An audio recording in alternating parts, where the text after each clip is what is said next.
when you go through this league, it's certain players who have that halo and that glow. Whether they have it for a season, a few seasons, or the entire time. Yeah. Russell Westbrook is one of those players that when he had that halo around him, when he had that glow, bro, his imprint on the game was crazy.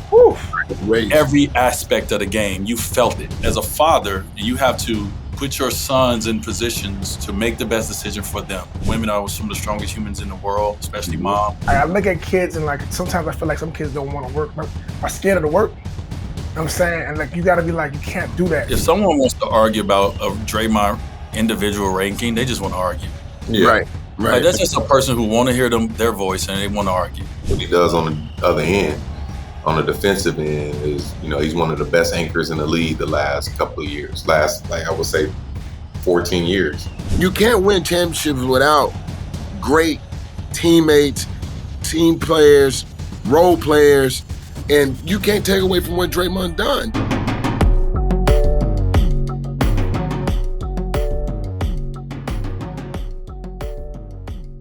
Been a lot of things going on, so let's get into it. I remember my brother Chris Johnson, my brother D. Wright, my brother Bob Digital. Hey, Bob, you got to take that digital off the screen. You ain't Bobby Digital no more, bro. You don't make no more CDs. You don't do no more music stuff that you used to do. Right. Oh, it's just for camera work? Yeah, this is a digital world we live in. Digital world. You're right. I mean, I thought you was Bobby Digital back in the day. We used to make those CDs. I used to burn CDs for everybody. I got CDs, tapes, DVDs. I got CDs. Yo, I want to get from your perspective because I asked this question to D once, but I'm asking a different kind of way just so that we can. Again, it's not like best rankings. I'm not going to use but as far as the 7 greatest players, I'm use 7 because I like the number 7 for completion. That you've seen, that's a stipulation, that you've seen play this game, using whatever factors you want to use to stipulate the 7. In no order.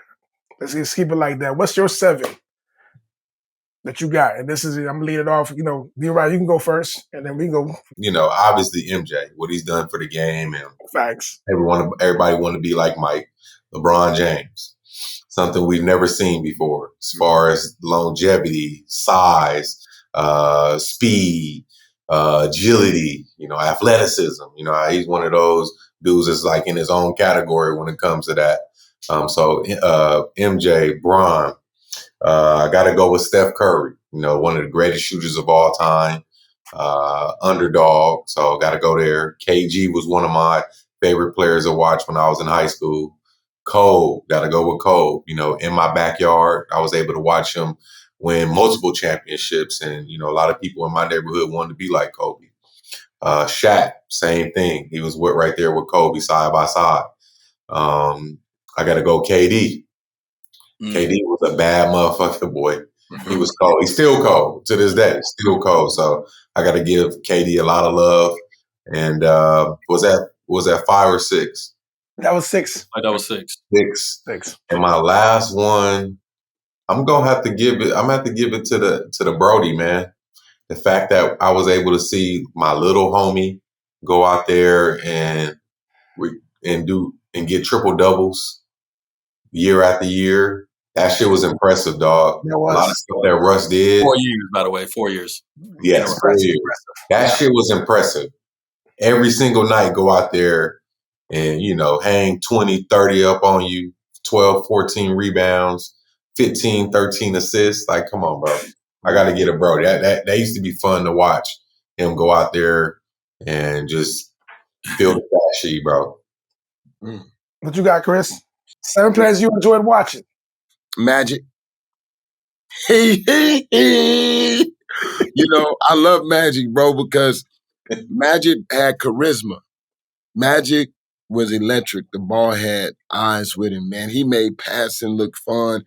He made winning look good. And he made it positionless basketball back then. He was one of my favorite guys to watch. Isaiah Thomas. I love when Isaiah Thomas can stop on a dime with that footwork and hit you with the boom, boom, boom, that Chicago in between and then pull up on you. That monkey, pop, pop, pop, pop, and you go and he pop, and he's pulled right up on you. Isaiah Thomas was tough as nails, bro, and I can identify with him. Tim Hardaway, when I watched him take John Stockton's ankles, I almost ran out the room. I almost threw up because John Stockton wasn't even in the picture. He, bop, bop, bop, bop. And I was like, oh, and then he had that slow step and go right by you. Oh, my God. It was electric. If you notice, I'm naming point guards. I'm seeing that. I just wanted you to know that. Okay. I love the point guard. So one of my other favorite point guards is Tony Parker. I love Tony Parker's spin move. I love the probe. I love the fact that he wouldn't shoot a lot of threes. He played around the midi. Coach Pop let him do it. He was deceptive, quick. He was a good passer, but he could finish in the paint so well. He was unbelievable. Unbelievable. So that my next one would be into the new age point guards, which is Rajon Rondo. I love the way Rondo see the game. He massive hands. He walking down the court, pointing down the court where you should go. The way he thought the game, his ability to finish, his ability to play with hook shots and inside finishes and to guard and get after it. CP3. CP3 is a bad jammer, bro. Change of pace, stocky guard, great passer, Lob City. When he was Lob City, he was killing everything moving. And my last one is Steph Curry. He's the game changer. He's the guy that extended the arc, but he plays positionless. And those are my top 7 favorite players to watch from the point guard position. Okay. I'll just go with, like, in my time of watching basketball, who's been my favorite players to see play the game. And this is not a ranking thing. I will say my introduction to basketball started with Michael Jordan. Before Michael Jordan, I wouldn't really, like, even though I know the greats, I know the history, I never really watched them. Like, I even missed a lot of the Magic era when it came to my understanding of watching the game of basketball. And so for me, Michael Jordan is when it started for me. So I go MJ, I go Kobe. I mean, they were the same player. You know what I'm saying? Like, you saw one, you saw the other. So I go Kobe, and that's number 8 and number 24. Number 8 was a bad boy too, by the way. Facts. I go obviously LeBron. You know, getting a chance to watch him play, but I got a chance to see him up close and personal for 4 years in a row. I've never saw a greater basketball player when it comes to the way he plays this game in person with my own eyes. Like, I watched Jordan from afar. The way LeBron played this game is just incredible. Okay. And then from there, I go with AI. I mean, just one of my favorite players, man. Just a little dude who there's nothing you can do with him. The way he was just a giant killer, bro. He attacked everybody in front of him. And he did it with so much swag and pizzazz, and, like, bro, he just was just a confidence walking. Like, he just had it. He exuded confidence. I go with Steph Curry. To watch Steph, see him from, college, to watch him come into the pros very early, and then watch when he took over the pros, when he took over the league. I've never seen a player take over the league it's midpoint in. Like, most of the time they come in like LeBron or Kobe, obviously early on in his career winning championships, but Steph just did it in a whole different way that we know none of us seen coming. Mm-hmm. It was just like, if somebody just walk up on you and just start hitting you with haymakers and you ain't know y'all had some beef, that's kind of how Steph took over the league. Like, you ain't know we had beef, and he was just hitting us with haymakers. I go with Steph. Who is that? What's that, 5? Yeah. Big Shaq. Big Diesel. I've never seen a more dominant force play this game. I love when a big guy, especially at that era, play like a big guy. He was dunking on everybody, dog.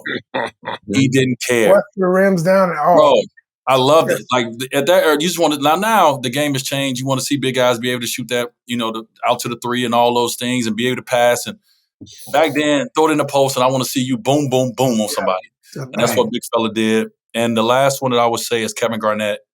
Kevin Garnett was one of the most versatile players that I've ever seen play the game of basketball. Mm-hmm. I remember being in awe of watching, somebody at his size pick up 94 feet, will guard the guard, but then get back to his man, You know what I'm saying? Stay talking the whole game, dominate on the boards, dominating the post, hit the outside jumper, dunk on you, and had a personality and the swag. Like, he had it all, too. So those are 7 players in my era of watching basketball that I look at and say, those have been game changers for me in the way I view the game. And those are the bars. When I come to, like, putting people underneath, I put them underneath the bars of these individual players of, of their greatness. And so those 7. Oof. Bro, I heard, KG and Paul on their show was having a conversation, and he was asking them, questions. He asked him about Mike and all that, and he was talking about how Mike had that glow. He had that halo around him. And when you go through this league, it's certain players who have that halo and that glow, whether they have it for a season, a few seasons, or the entire time. Yeah. Russell Westbrook is one of those players that when he had that halo around him, when he had that glow, bro, his imprint on the game was crazy. Oof. Every aspect of the game, you felt it. Yep. There's not many players that you feel them on every aspect of the game. You may feel them on the offensive end.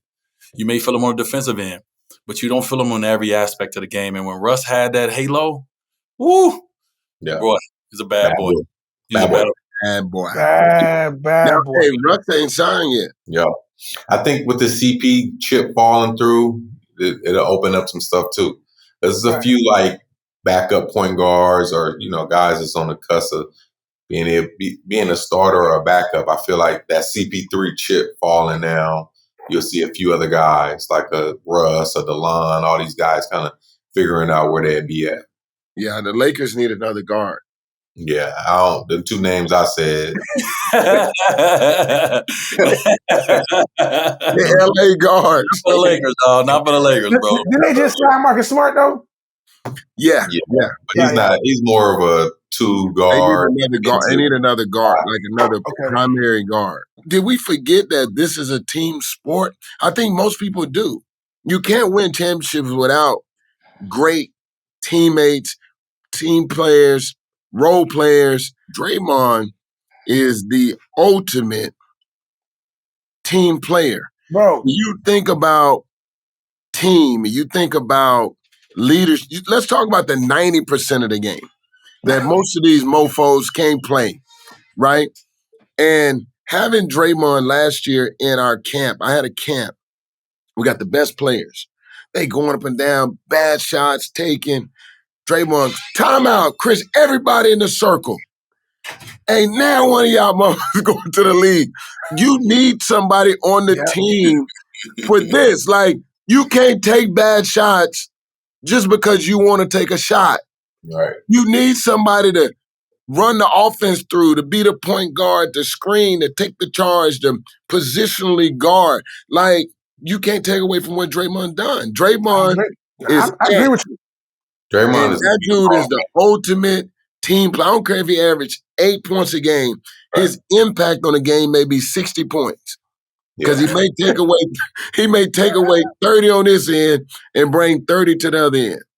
Yeah, I think people get lost in the sauce with the fact that Draymond Green doesn't average 20 or 25.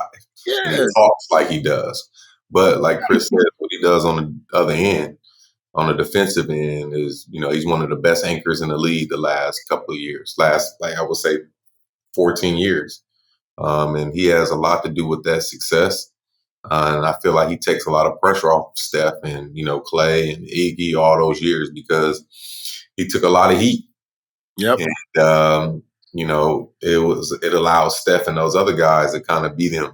And I feel like he took a lot of heat off of Steph and Clay when it came to criticism and stuff. They always blamed Draymond. And Draymond never backed down. He just took it with a grain of salt and continued to find ways to win championships with that team. So, he never averaged 20 points, but the impact he does and brings on the defensive end and the way he quarterbacks that team and, his screen setting, his ability to get Steph and all those guys open threes and shots and just doing the dirty work. So it's kind of hard to say Draymond is not one of the best players. And his 200 is crazy. I just think that if someone wants to argue about a Draymond individual ranking, they just want to argue. Yeah. Right. Like, that's just a person who want to hear their voice and they want to argue. Like, Draymond Green's career will not be, talked about him as an individual player. it would be talked about him as a winner, as a team player, as a leader, all these things. Like Draymond, don't know if you're a Draymond fan, you can't care about what Draymond is ranked as an individual player because he doesn't go out with that individual mentality. You got some guys as individually, they go out, I'm individually about to tear your ass alive.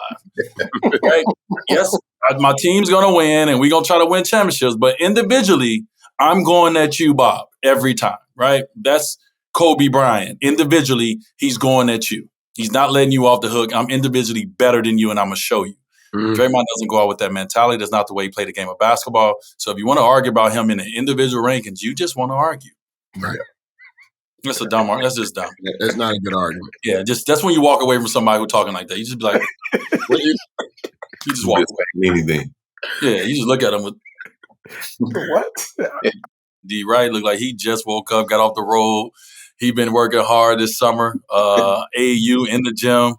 Hey, see how he look. D, he ain't let you know. Nephew won the Puma championship.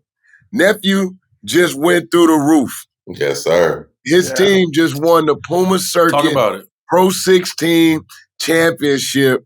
Me and D Wright talked about this months ago when he was trying to decide where nephew would play AAU basketball as fathers.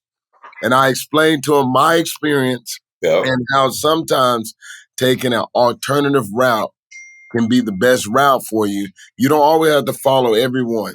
You got to take a step back, create your own blueprint, and give yourself and give your kids an opportunity to follow their dreams. D. Wright did it. Yeah, 100%. We definitely talked about it, Chris, man, just trying to figure out things for Devin. You know, me working with one of the best organizations in California with Team White Knot and Russell Westbrook. And I've been with them for the last 6 years. Dev has played with them the last 3 years. And we had to make a business decision this year. Where are you going to play at and where are you going to get the most exposure and development? And CPSA, Clinton Parks, Cartier, they did their thing, man. They brought the trophy back home. They ended up going 15-0 the last 3 sessions, dude. It was 17 seed, upset the number 1 seed in the second round of the championship, and basically blew everybody out, even in the championship game. So salute to Dev, salute to his team, man, for bringing back the trophy, man. And congratulations, nephew. Yeah, congratulations, and his recruitment is going up. You know, the conversation is a little bit different now, man. Like, what is he going to do next year? Is he going is he going to coming to college? What is going to be? So he's going to get a whole lot of offers. Isaiah won the chip last year. His offers went from about 10 to through the roof. So congratulations to nephew. I'm so excited for him and watching his development and you being a dad, us all being dads and following the blueprint and being there for your kids. Salute to you. Man, thank you. All hard work that you put in, bro. That's fantastic. Thank you. I'm so happy for it, bro. He's in great hands right now. Hey, can y'all explain that a little bit? Like, AAU is obviously different than I remember it being. There's so many more brands now, so many different tournaments you could be. Could y'all explain a little bit for people out there that's on the AAU circuit? Like, why make that decision? Why go from here, go to the Puma circuit, go to this circuit? What's the benefits or not benefits of certain things? Good point. So like for me, there's a Nike circuit, which is down in Peach Jam. You got the Adidas, which is like the 3 stripes. You have Under Armour, which is for Steph. And then you got the Puma circuit. And so the Puma circuit. Is this all at the same time? This is all at the same time at different parts of the country. And so what you realize is that what I realized being around the game and watching it change is a lot of players or parents, they want the kids to get their eyeballs on them. They want coaches to see them, right? But sometimes playing on a loaded team doesn't help develop your game for the long run. And sometimes you got to find the right platform for not only your kid, but for the coaches and the people surrounding him so that you can water and provide the nutrients that he needs at a young age. A lot of times you're not ready for the big stage. You might get out there too early. And when you get out there too early, your confidence gets shattered. It's hard to come back from, some of that emotional damage that happened out there on the circuit. So I always looked at it from a perspective of that. Find a blueprint that works for you. And don't be afraid to like explore and find the right platform that can help you develop. And eventually you'll get to where you got to go. So that's what the 4 different circuits are about. And there's no one circuit greater than the other. You let people talk about it from a shoe brand standpoint and stuff like that. I don't know what makes it better because when you walk in a Puma circuit, it has all the same coaches that the other circuits will have, right? So now it's about platform.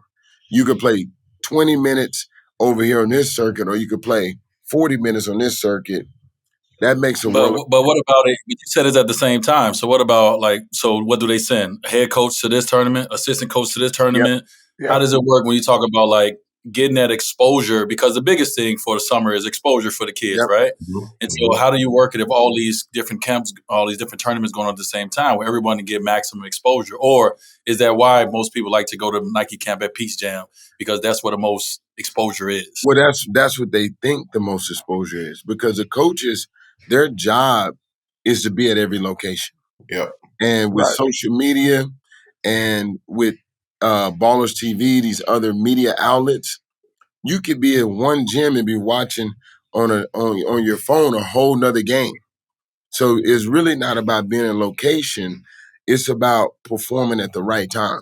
And so the coaches are going to be there. They're going to be there. Now, if the head coach is there, that means that the staff has made a decision that they really want to be visible to be seen by that player and that player's family and coaches.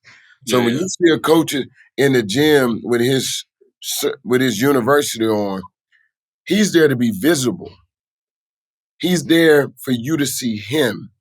And now the kids don't realize the power that's in their recruitment when that coach is there to see you. Now, the flip side of it is you can be an underdog and they could be coming to watch this dog and you could tear that dog ass up. Yeah. And you walk out of there with saying, hey, why this guy went on our boat? Yeah, that's when you're talking about somebody like D. Wright. Yeah. They come to see someone else, but then you show out. Exactly. They're like, wait a minute, hold on. Who this? Right. Who that is? Who that is? It makes it super relevant to where we are right now in the summer, July 20th, this morning. It's the 21st. Yeah, the 21st. And so when you start looking at that, where the kids are today, what they do this month of July would dictate for those seniors going into the recruitment of August and September and those later development periods. So the last 4 months for them has been big. I think did Devin play at in Phoenix? Section 7. Section 7? Yeah. Yeah, that's another recruiting period. And then they have the thing that happened. Yep, the Cali Live. So D. Wright, coming into obviously the summer before Dev's senior season, you decided, and you and me, obviously family decision, decided to kind of make a different decision for him. What's those reasons why y'all decided to make those decisions for him? Well, I coached him from 6th grade on up, right? So I knew what I had. I coached the number 1, the number 2, and the number 3 player in the country active right now, the number 6 and the number 20th. So all these kids played on my team. Mm-hmm. Half of those kids play for Why Not? So when I'm thinking about that, the politics, all the, the things that go with being one of the top players, you got to be on the court. For our program to look good, you got to be on the court. You got to perform. So I'm like, 15U, I had all these kids, and Devin was a part of that team. Devin didn't get that same amount of playing time and exposure and opportunities because he was playing with some of the top guys in his class. Yeah. Which is how it go. The top guys get on the court more than the guys that's, trying to fight. Right. So I'm like, okay, this is your senior year. Those same kids are going to be in this program. So we need to find something for you where you're going to be able to play, develop, and you don't got to look over your back if you make a mistake. And when Clint reached out to me, Clint Parks, who's one of the best skilled trainers, in my opinion, in the country as well, up there with Chris Johnson, he does a great job with getting guys locked in, getting to their spots, and just repetition like a mud. So when he reached out, like, man, we got a development team. We got some good players that's getting recruited. Dev would be a great piece for us. We only 8 deep. I'm like, that's a no-brainer. The one thing is Devin wanted to play independent. He didn't even want to play with the Puma circuit. But I'm like, bro, no coaches are going to independent tournaments like that no more. Right. You need someone on your team that's getting recruited, just like Chris just mentioned. When guys are getting recruited and they come see you play and they catch your eye, that you catch their eye, like, damn, who is this? He wasn't on our radar. So that was kind of my mindset. Like, you're gonna have opportunity. You got 3 guys on your team that's top 150. So that means you can have some mid majors there. You can probably have some top dogs there. But if you just play well and just do your job in your role, those same people that's recruiting, they're gonna be like, damn, let me take a look at him. So I had to kind of explain that to Devin, and when I explained that, he was all in. And like Clint said, they went 7 deep. Actually, they ain't even go 8 deep. They went 7 deep. He started every game. Oh, wow. He had the toughest assignment every night by guarding the point guard. So I was able to see something I didn't even know my kid can do. I didn't know he can guard point guards 94 feet and make it difficult for them. So as he was developing and showing stuff, I was learning stuff about my kid because I'm like, I remember a year ago, he couldn't stay in front of nobody. Now he's able to really stay in front of guys, turn them, make it difficult, and just be disciplined and play a different role. So I was able to learn something. He's able to learn something. So now when he goes to go back to school and 2 of those guys that played on the Why Not team, they going to come together. Why Not got to the Final Four. He got to the championship. They all going to be on a different level when they come back because they just felt something this summertime that, they probably didn't get this last summer because the 2 guys that's on Why Not, they were kind of the underdogs and had to fight. So now you got 3 dogs that you about to put together, and they're gonna show out this year. They're gonna have a big year. I love that. So question for, obviously, Chris, you're going through it now. You just went through it. D-Wright will be going through it. So we're in this era now where college sports is about the portal. Mm-hmm. It's about NIL. It's about collective. It's about all these different things that we didn't experience. Obviously, D-Wright didn't even have to experience. He didn't go to college, but our era didn't. So as a father, you have to put your sons in positions, at this point, your sons in positions to make the best decision for them. Yeah. Chris, why did you decide to have, Isaiah go to college as a freshman, now go to prep school, knowing that Colorado, a school who's trying to compete, can go into the portal and get guys that are juniors that are already ready? And then D-Wright, obviously, you got a decision to make. As you're watching Devin's, progression, you got a decision to make. Do I send him to college? Do I hold him and let him go to prep school so he can keep developing? Like, these different decisions you guys got to make. So, I mean, tell me why you made the decision you made. Yeah, for me, like early on, Isaiah and I talked about it. I was like, hey, bro, you're going to turn 18 in the summer. So if we don't get what we want, and what I mean with what we want was the right platform, the right coach, right? You can go to prep school. So the decision was made by Isaiah. Isaiah looked at me and said, I ain't going to prep school. I'm going. I mean, it seems like it's a step. It ain't the step up. It seems like it's just a lateral step for these young. He said, I ain't going to prep school. You ain't got to hold me back. We ain't never did that before. I'm going to put in the work and I'm going to show everybody. So the decision was made based off of Isaiah saying, that ain't my blueprint. Because for me, I look at the opportunities. And then choosing a college these days for us was very simple. You were coached by a fantastic coach, Coach Cream, right? Mm-hmm. To me, you got to find somebody that actually care about your kid. And it ain't about basketball.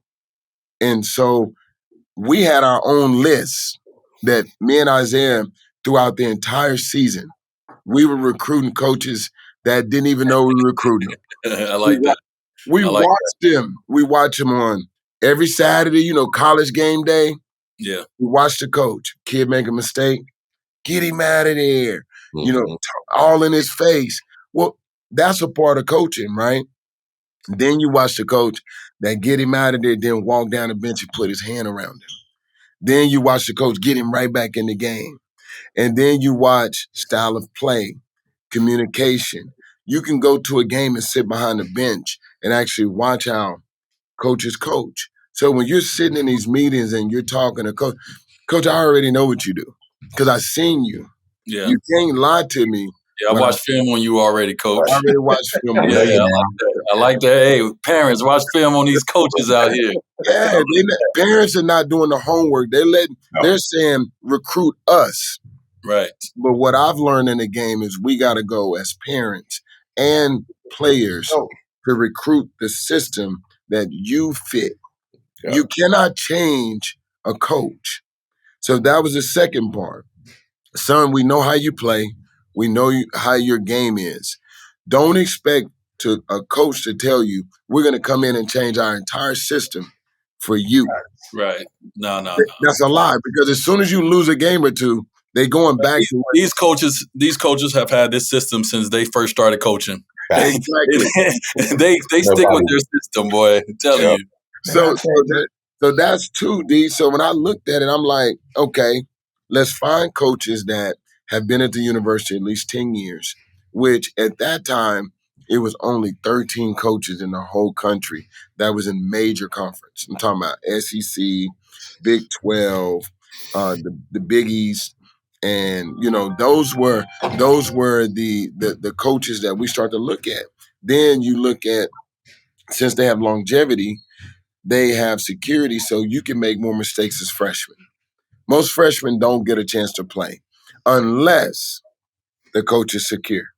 If the coach is secure about himself, about what he's done for the organization, you're going to get an opportunity. Yeah, and so that's how we chose our school, is based off of recruiting the coach, longevity of the coach, and then how the player-coach relationship based on prior relationships. So we did our homework. The system works for Isaiah's game. Yes. We don't want the coach to change.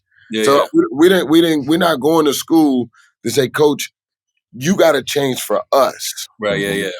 We choose a school that you can play at. Y'all chose a school that has had multiple pros in the same draft over the last few years. So you chose a program that has been obviously getting to the chicken, getting to what Isaiah want to get to in some of the similar positions as well. So a very sneaky sleeper over there with Colorado for sure. Yeah. Tell us about your process when you think about Evan. It's crazy because I'm on the same thing. I'm all about development. I'm all because I went through it.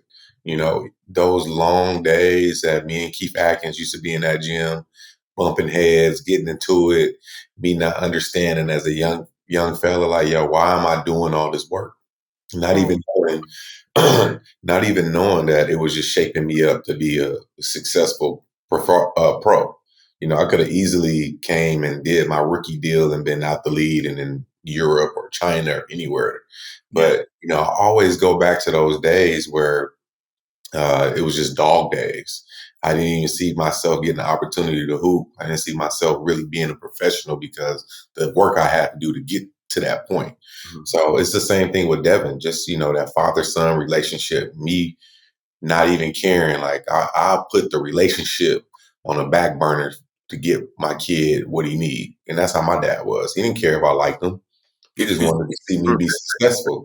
So he gave up that relationship and all that stuff for me to get to. Which is hard to do. Yeah. But you got to sacrifice that. Like, I don't give a shit. We're going to do it if you like it or not. And, for a long time, my dad used to be like, man, I can't stand my dad.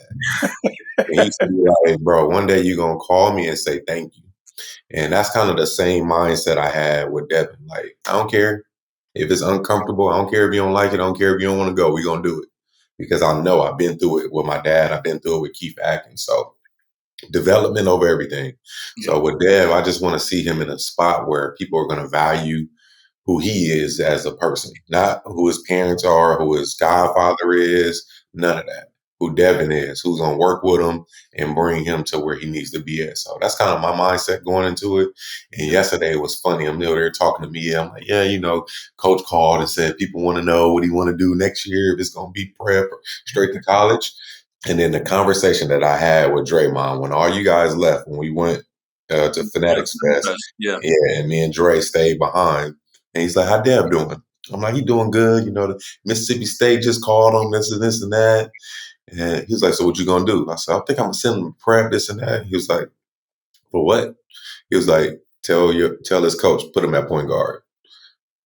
His route, not your route, bro." He was like, "What you did is not for him either. Like, let him run his own race." And I'm like, "Yeah, you know me. I'm just like, yeah, whatever. I already got it mapped out. We're gonna prep whatever Draymond talking about. Yeah. I hear you." But then it dawned on me yesterday, like, Draymond was right. His route is not my route. If he has the opportunity to go in and accomplish a dream right now and a goal, you gotta let him go. You know, you can't make him hold him back. If it's a team out there that wants to develop him and help him get to the next level, you gotta let your kid go. And that's what I'm on. Like, it's gotta be the best situation for him to develop and him to accomplish his goal. So fathers are very important, bro. Yeah. Hell yeah. Damn right. And I think it's important that, you know, like, I mean, obviously every father is it's not every 2-parent household like you both. Mm-hmm. But even if it's not, I think that's something that's very important. What you guys said is just understanding the importance of the father position, you know what I mean, when it comes to the kids' lives. And even though you feel like you can do it all, and women are some of the strongest humans in the world, especially mom, but also too, just that voice, that manly presence, that manly voice, it's just needed. And so you even got to like the father. Just make sure that that voice and that presence is in these kids' lives, especially if they get into this age where you guys, kids are, where these decisions are becoming very, very important. Hey man, these kids need their fathers, man. They need us. They need us. We get to that point, and I remember this being a teenager. I thought I knew everything, and I needed my dad. I needed my dad to tell me stuff. I needed my dad to continue to instill certain things in my head. So when I was out there on my own, that damn voice was back there. Yeah, you can hang with these idiots all you want, but when idiots go do some dumb shit, it's time for you to turn around and go home. If they call you a buster or a punk, it's all right. Just go ahead, go home.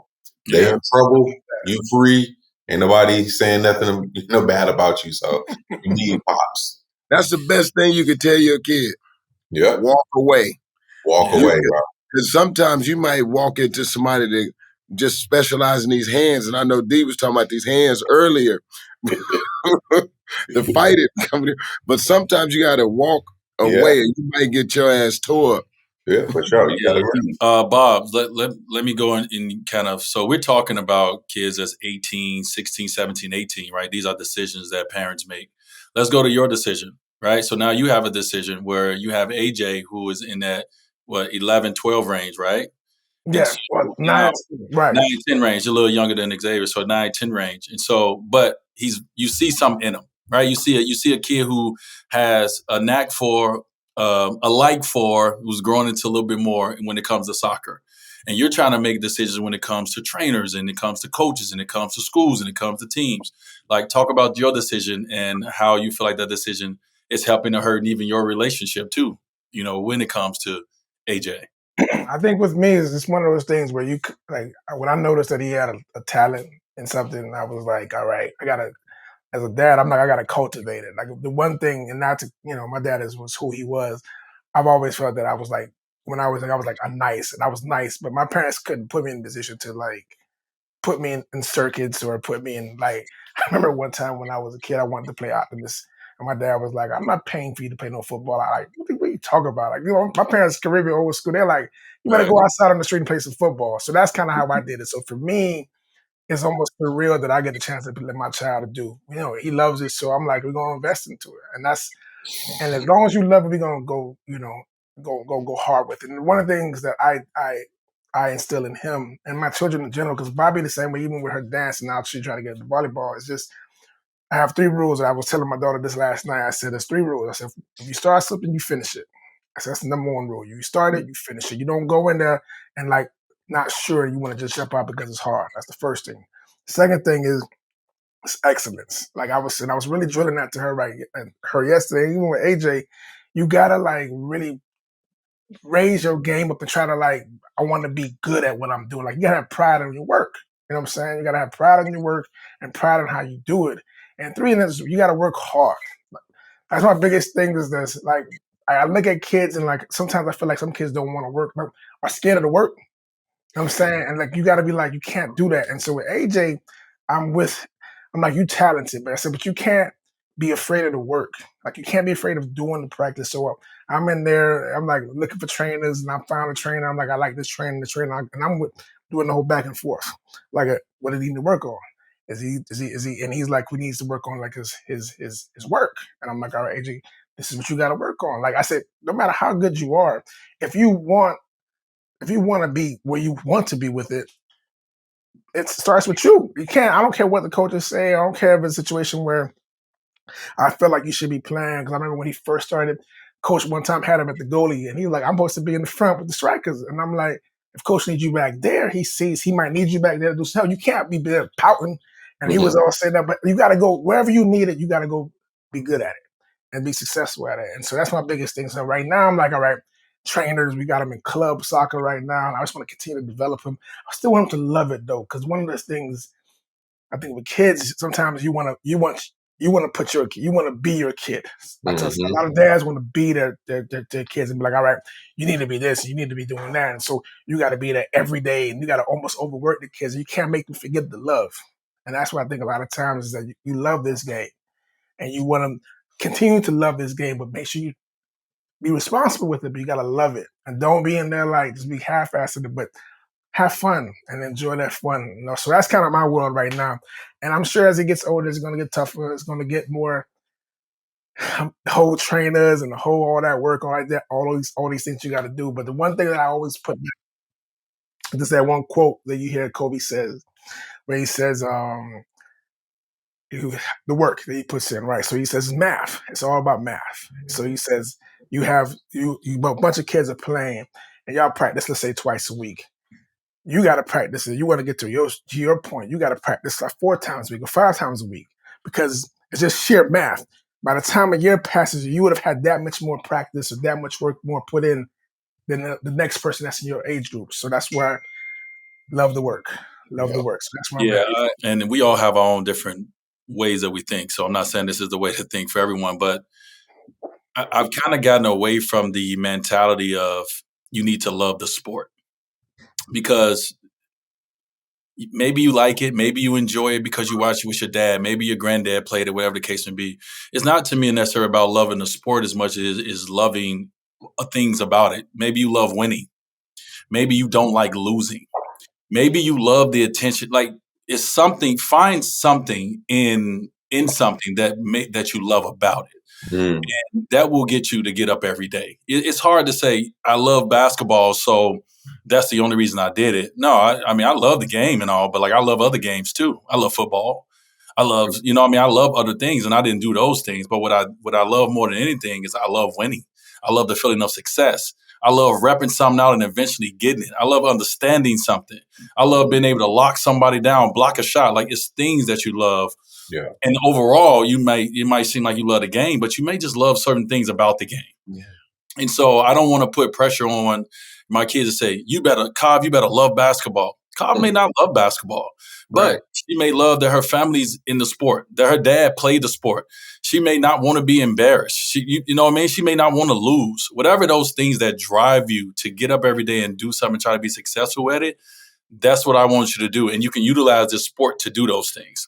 Like for me, it's all about, for my daughter right now, it's like, if she's going to play sports or do anything like this, it has to be wins that she has to experience now. She has to love the wins that she's getting because she don't love the work right now. But if she loves the fact that she can make 5 shots in a row, I can get her back out there. You know what I mean? It's that feeling of success that I need you to love more so than I need you to love this sport right now. As they're getting older. Now, you're going to grow into a space in life where you're going to love it or you're not. But when you're young, for right now, for me, it's about, okay, what can I find for you to love that's surrounding all of this? Maybe we go to games and you get to sit there in the court and you love the crowd. You love somebody who comes, you know what I'm saying? Maybe you love something that's going to bring you back. Those are things that I try to instill in my kids when they're young to see, obviously to let them know, like, even if it ain't basketball, whatever you doing, you have to find something in it that you love about it. Like, I don't love working out. Right. I love the way I look. Right. I love the way I feel. Okay, so those are the reasons I get up in the morning to work out. Don't necessarily love the workout. You know what I mean? So that's just going off what you said about the love. That's just kind of how I view That it. makes sense. I like that. I like Yeah, that. I like it too. Mhm. I think sports are a vehicle, like that's the whole approach, right? A vehicle does what? It takes you from one place to the Takes you next. point A to point B. Yep. And along those journeys, when you're in the car, you pick up a lot of experiences. And if you look at our most successful people in the world, they played some type of sports or they've been in some type of organization, whether it's chess or arts and craft. They've done something in a creative space that gave them some type of discipline to be able to push forward. And like Dee said, when you're talking about finding those small wins and those victories, I I did the same thing in life. Like you find these things, you're like, oh, I really love this about the game. And you really thought it was this, but it's really this. Right. And that's what keep you, inspired every day. So that's something that I'm on too. I think that's dope because I never lived through my kids. My daughter's teaching me a lot right now. She was talking summer league with me. And I'm like, hoop. She said, that don't mean I don't like hoop. Right. That's what she told me. She was like, yeah, Bronny playing well, and Dad, the other kid you had drafted playing well. And what happened in summer league? Like, why the third year players are not? I'm like, why you don't hoop? Well, what we doing? I'm like, yo. See, like I could be interested in the sport without wanting to actually play it Play myself. the sport. That's what she told me. Yeah. She was like, yo, like, Still love it. I still love it. My brother Yeah. played. She was like, I still love the game. I just don't want to play. Yeah. That's dope. Okay. But all right, man. Yeah, fellas, man. Way.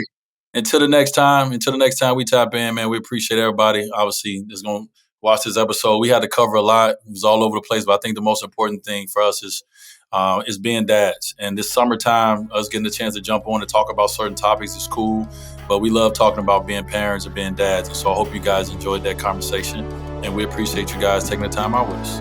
Yes, sir. Good call.